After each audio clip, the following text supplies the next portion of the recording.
Hello everyone. Today we are going to read our sixth chapter, Local Self-Government in Urban Areas. The population living in urban areas has been steadily increased.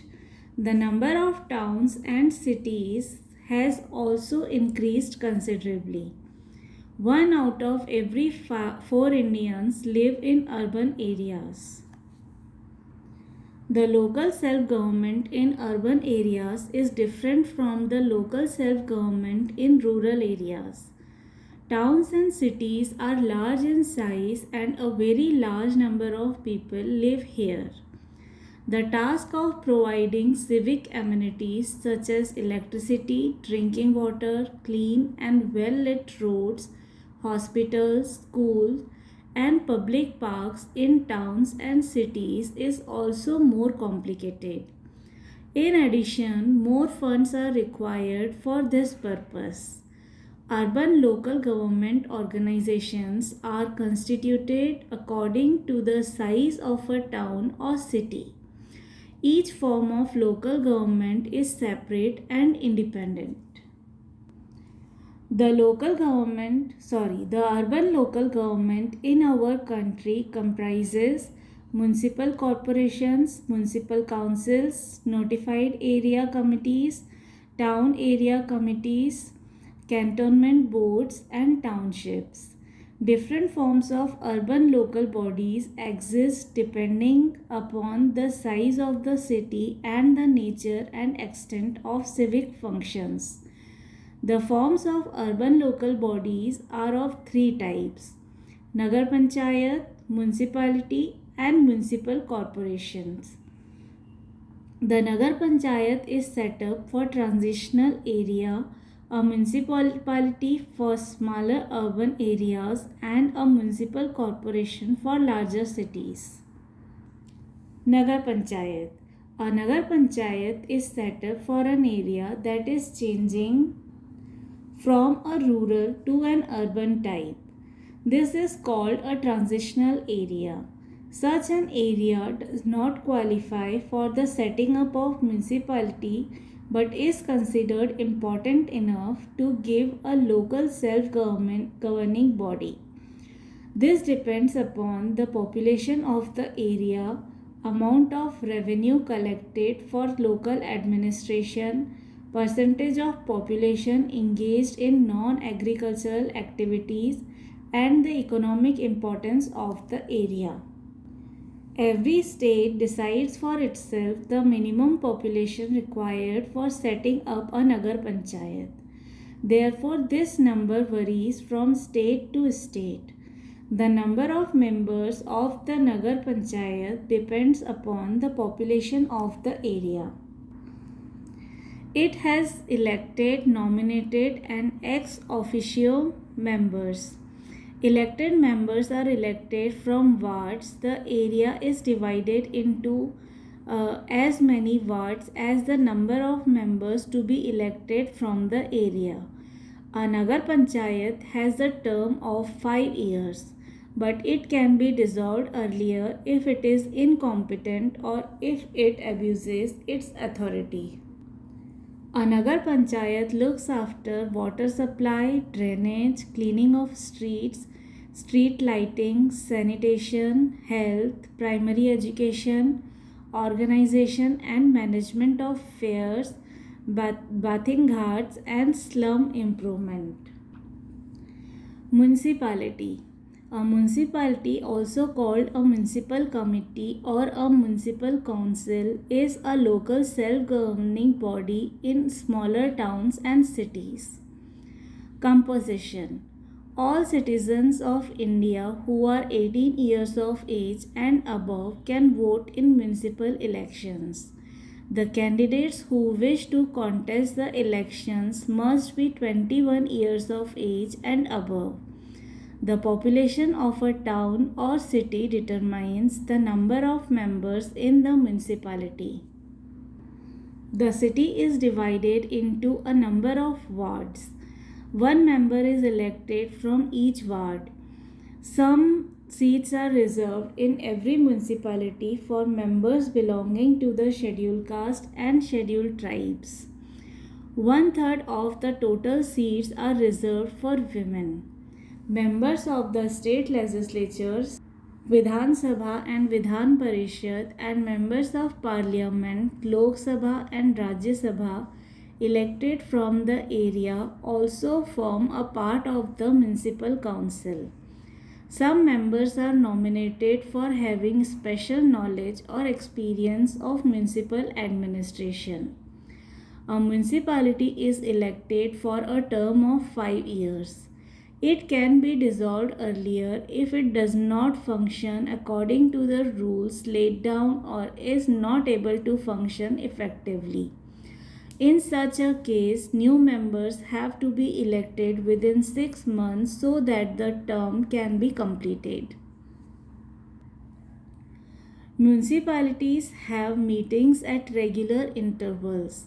The members elect a chairperson who presides over the meetings. A head of the municipality is called commissioner or president.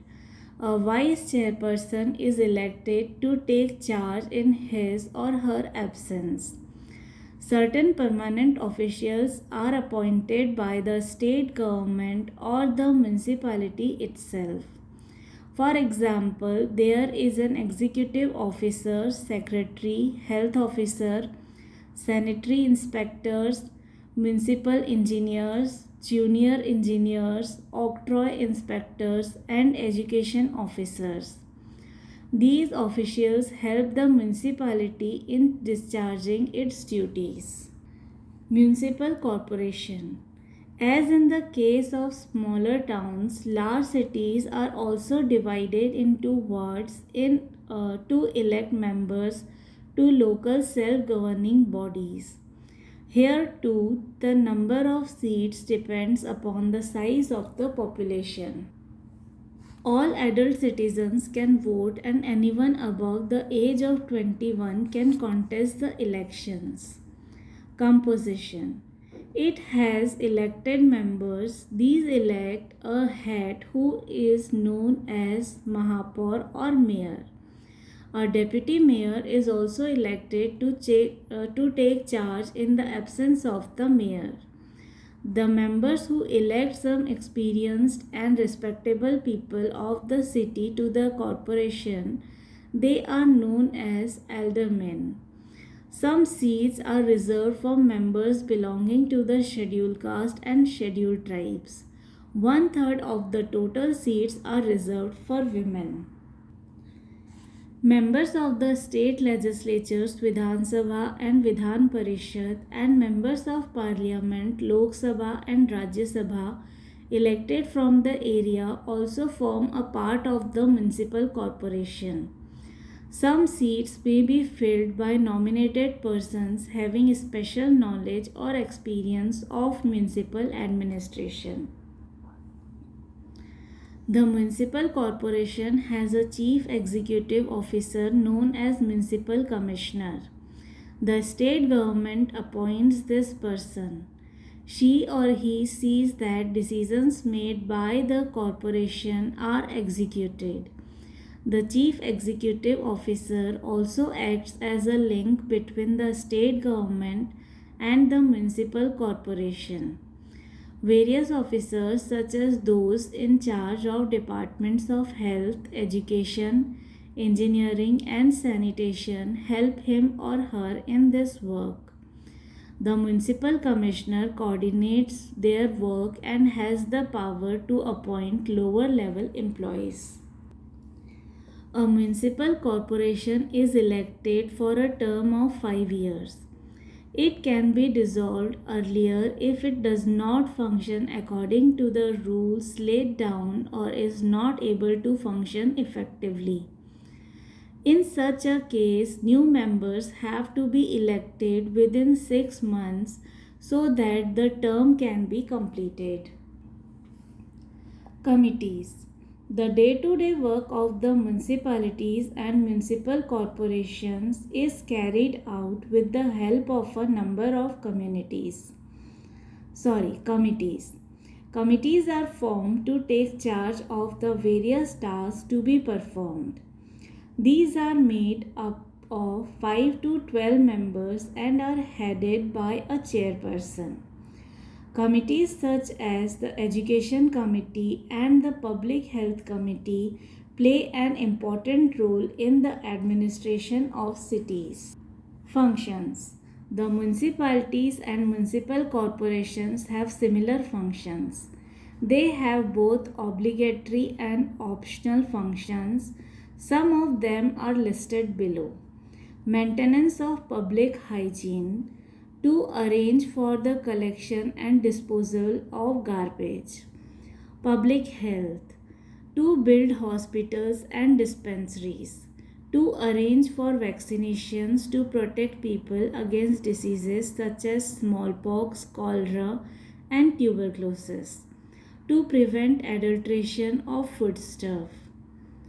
Public convenience, to provide for vegetable markets, food grain markets, and other consumer goods, to provide for and maintain public toilets and urinals, to provide fresh and clean drinking water and electricity, to ensure proper lighting of streets.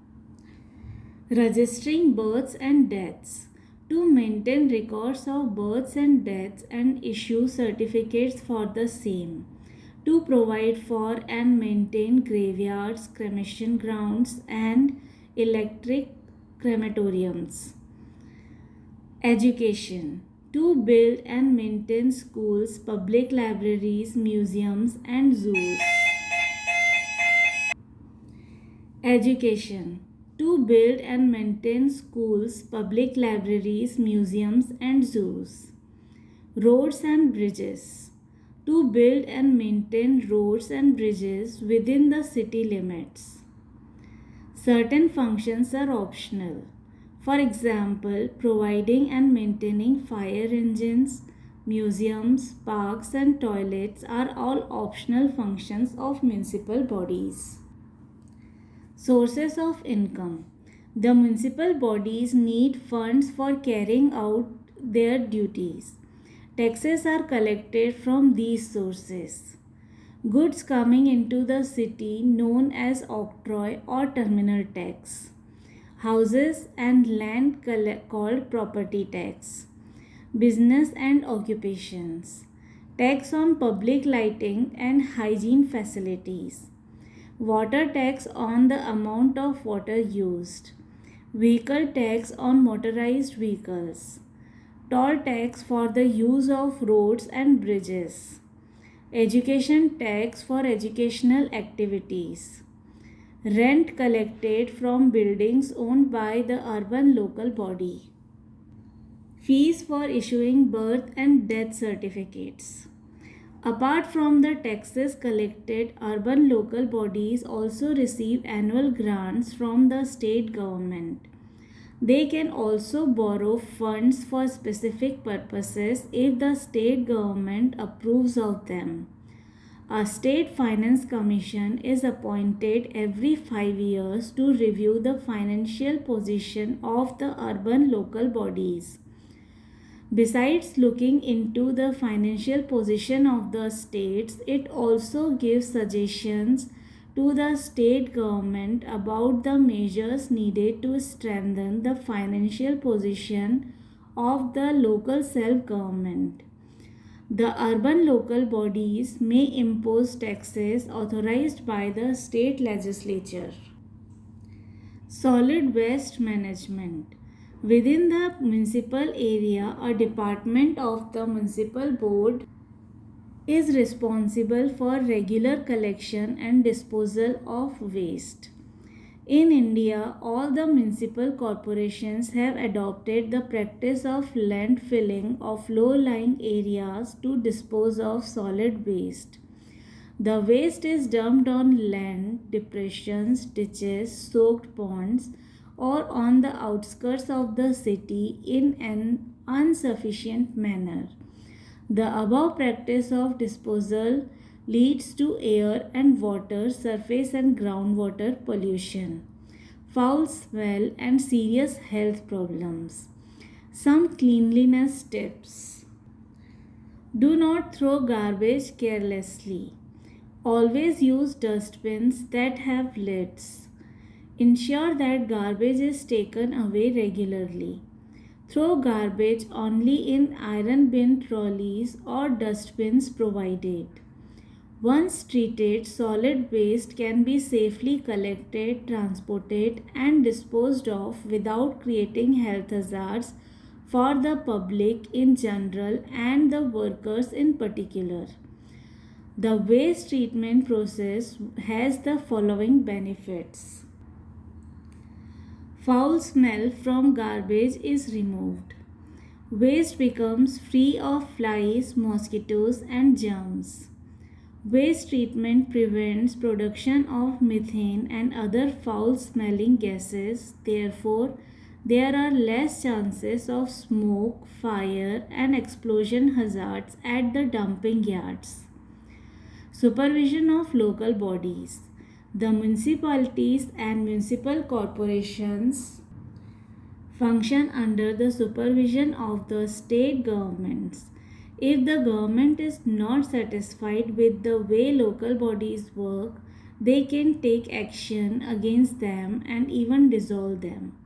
However, elections to be dissolved body must be held within 6 months of the dissolution. District Planning Committee.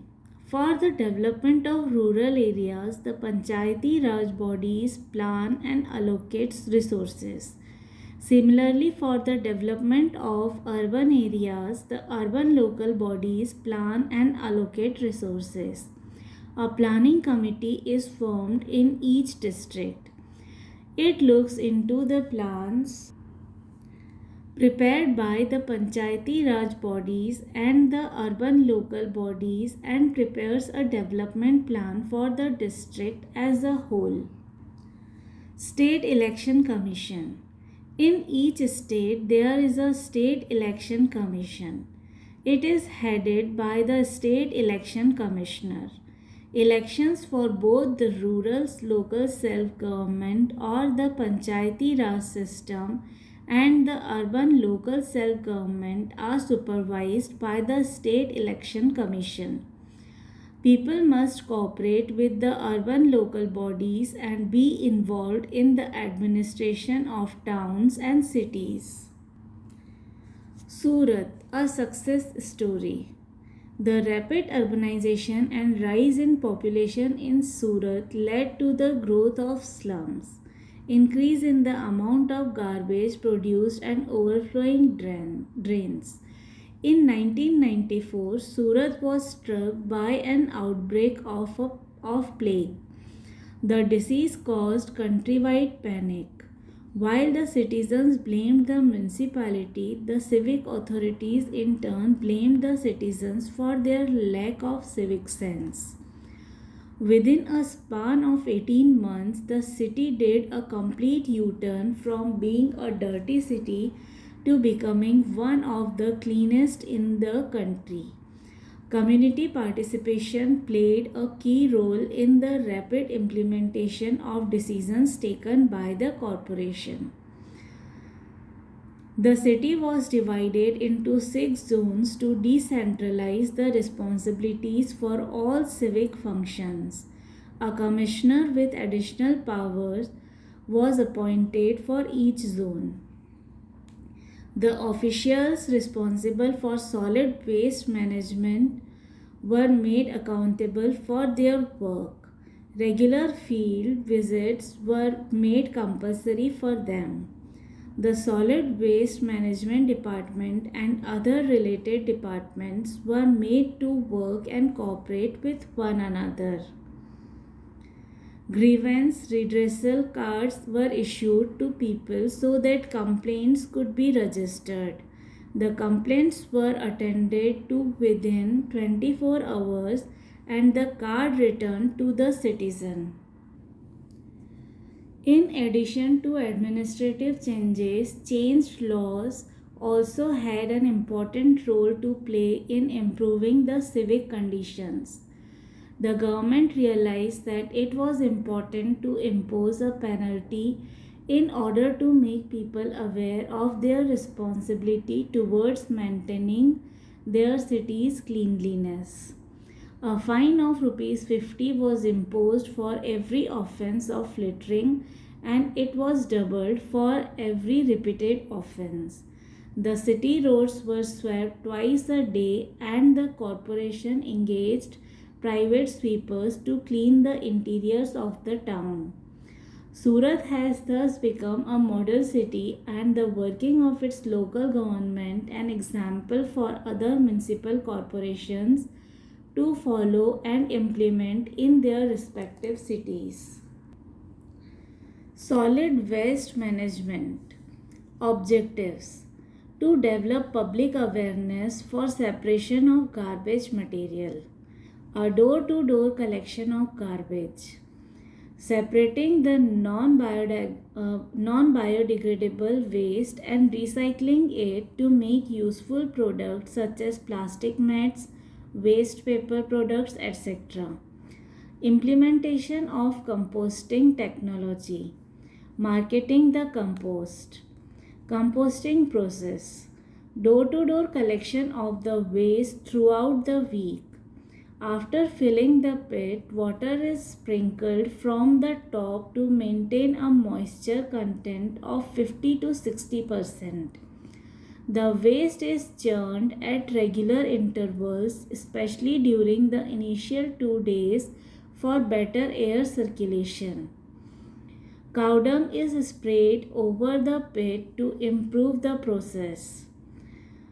Panchakavya is added to improve the quality of compost. Some benefits of this waste management process are as under. It encourages public cooperation. It keeps roads and streets clean.